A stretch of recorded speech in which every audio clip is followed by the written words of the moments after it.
So, we are back for the second chapter of Season 15's Reflection of the Moon's Apex lore.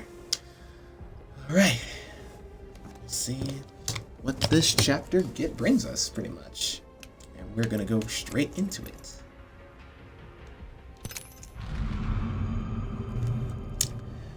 Chapter 2, Duardos and Duardon'ts.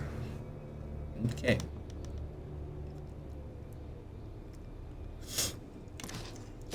A sea of glass downs the floor. An attack. A violation. Mother! Father! There is no response but the wind howling through the wound in my home.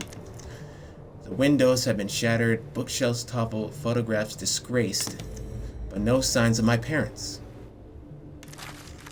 I search through the den and find messages of hate, weeks worth, directed at my parents, blaming them for me, for my part in bringing the games here, for my curse. The curse. How long have my parents been suffering? Looks like something went down, amigo. Your detective skills are legendary. Thanks. This one time I found a stash of secrets behind a portrait in Pop's study, and that was sarcasm. Being paired with you, perhaps I'm indeed cursed. Observation numero dos, blood. Around the window frames, yes, this is blood from breaking in, not from combat. Unusual. Father built ways to protect the family, and few could move with grace of mother. If they were attacked, they would have fought. Okay, so no fight. Maybe your folks went on a high-stakes vacation. Enough. It is your father I must speak to. You think he's taking them? No. When going against Pop, he needs you to know he beat you. Trust me, if he took your folks, he'd be bragging. Your father has twisted every deal and gone back on every word he has spoken to me. His lies have sparked a fire that burns Boreas and Cleo. He may not have taken my parents, but he is responsible for their suffering. Eduardo Silva will find my parents, and will find them unharmed. To the average Outlands denizen, he can be a hard man to get a hold of, but to his son? You want to go mano a mano with Pops? Yeah, I'd watch that. I'll give the old man a call. Well, look at us teaming up, amigo. Once rivals, now forced to work together for a greater, cooler good. Oh no, please. Obi and Octi ride again. You must stop immediately. You prefer Soctane? That's Seer plus Octane. Where is your father? My parents can't wait no longer.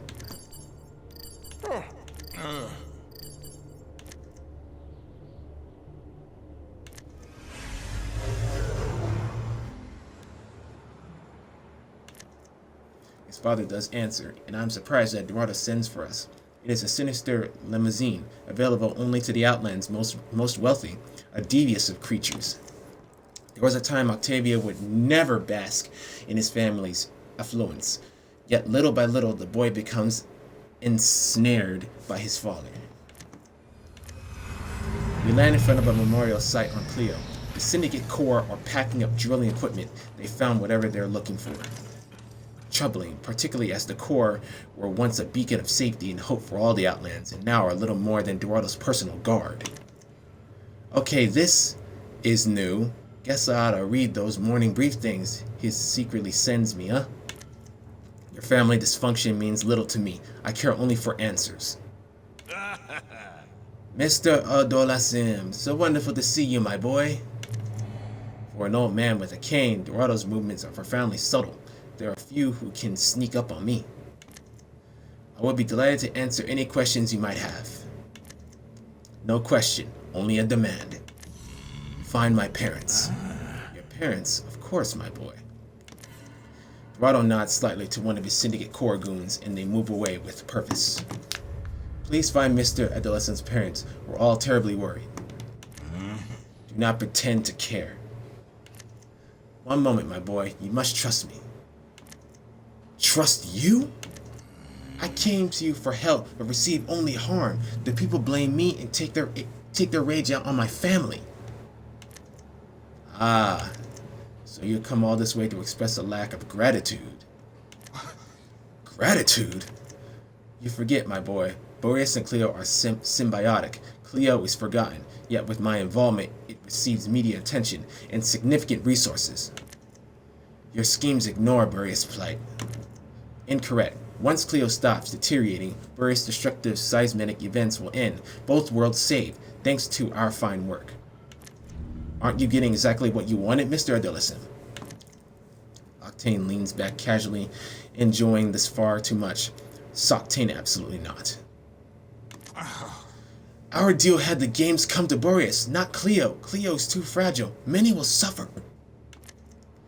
If some minor discomfort is what it takes to save the moon, that is acceptable. What is it to you? What is it you say? Encourage others to see the beauty around us, even in destruction?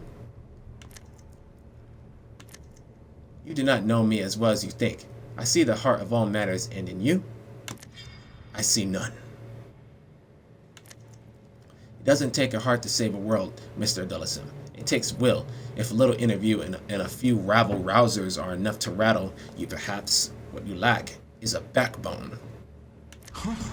It is not just rabble-rousers. It is a storm, a riot, one that took my family.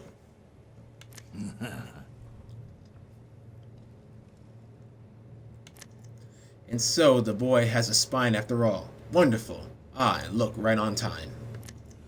A dark floating limousine descends upon us idling. It would seem the Syndicate Corps soldier Duardo earlier sent away has returned. Its doors open and my parents are not inside. Careful, old man. I have no patience for your... Duardo indicates I get in. I could not trust him less. Beware your tone. You just so happen to be talking to the man who knows exactly where to find your parents. Whoa.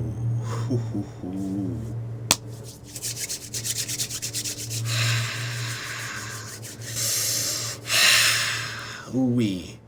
Next chapter, underwater. So we're going for a swim. I hope so. It would be nice to actually have a chapter where we're underwater in this investigative type chapter lore. But yeah. Enough standing around. We're headed to Olympus. And this chapter is weekly, so we'll be getting the next chapter next week Tuesday. Next week Tuesday is the next chapter, chapter 3. And I'm actually really excited. I'm really excited. I'm liking this lore. I'm really liking this lore. I'm really liking it. I'm really liking this lore. Like this one. This is getting good. This is getting good because I'm really curious what happened to Seer's parents. What happened to them? Where did they go? What happened? But yeah, until next week Tuesday, we'll see what happens. So until then, y'all, peace.